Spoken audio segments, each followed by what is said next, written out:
जी। इससे पहले कि हम इस कार्यक्रम को कंक्लूड करें, मैं आपसे ये भी जानना चाहूंगी कि जिस तरह चाइनीज ऐप्स को बैन किया गया, तो ये भी चर्चा चल रही है कि कहीं इससे अमेरिकन मार्केट को तो एक्सेस नहीं मिलेगा, क्योंकि हम इतने कॉम्पिटिटिव अभी है नहीं।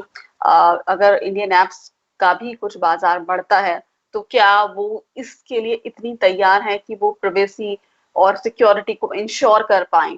तो इस दायरे में ये जो सवाल खड़े हो रहे हैं, चाइनीज बैन होते हैं ऐप्स, अमेरिका की मार्केट को तो एक्सेस नहीं मिल जाएगा, और जो हमारी इंडियन ऐप्स हैं, क्या वो इतनी सुरक्षित है कि हम वो कॉम्पीट कर पाए और हमारी प्राइवेसी को, हमारी सिक्योरिटी को इंश्योर कर पाए?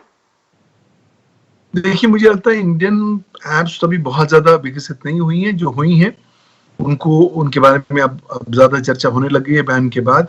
लेकिन फिर भी इंडियन ऐप्स का भी आप इस्तेमाल तभी करिए जब आप उनके टर्म्स एंड कंडीशंस और प्राइवेसी पॉलिसी पढ़ लीजिए।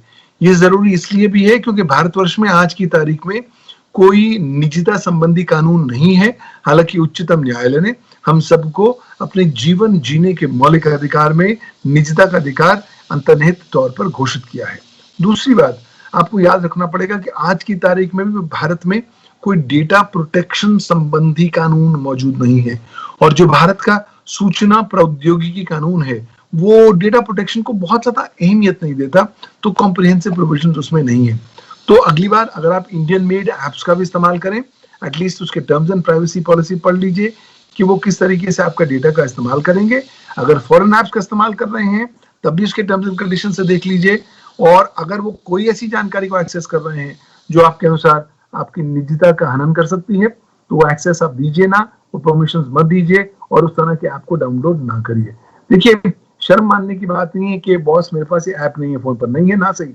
मेरे लिए मेरी निजता ज्यादा जरूरी है और इसलिए मैं वही ऐप का इस्तेमाल करूं जो मेरे लिए अत्यंत अनिवार्य है और जो कम से कम मेरी निजता के अधिकार का हनन करता है। आधी सी बात है, आपको कुछ चीज मुफ्त मिल रही है तो कुछ ना कुछ तो वो एक्सचेंज मिलेंगे।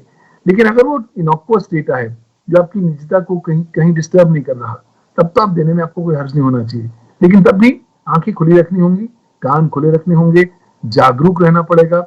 और जो हवाएं चल रही हैं साइबर क्राइम की और साइबर सुरक्षा की सेंध होगी, उनसे बचना होगा, सुरक्षा कवच पहनना होगा साइबर सुरक्षा का, ताकि हम और हमारा डेटा सुरक्षित रह सके।